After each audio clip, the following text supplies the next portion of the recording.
How to play music on Spotify while playing Roblox. Hi everyone, this is Neha from Create, Login and Delete, and today in this video presentation we'll be discussing about playing music on Spotify while playing Roblox. So it's a simple and a quick process, so follow along carefully. First of all, you have to simply open your Roblox application on your mobile device or your computer and make sure that you're logged into your specific account.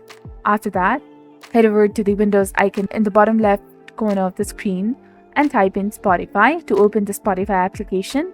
Once it is opened, simply go ahead and click on any song you would like to play, or you can just simply use the search button in the top left corner of the screen in order to search for any artist or song you want to listen to.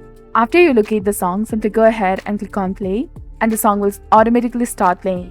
Now keep the Spotify opened in the background and simply switch your tab to the Roblox. Select any game you would like to play from the continue option or search for any game and simply go ahead and click on play. You can also go ahead and click on ESC, a button in your keyboard, and then go to settings and click on the volume icon to decrease the volume of the Roblox. After that, resume the game and start playing. So this way you can easily play music on Spotify while playing Roblox. If you found this video helpful, please consider liking and subscribing for more helpful tips and tutorials. Thank you for your viewership and support. See you in the next one.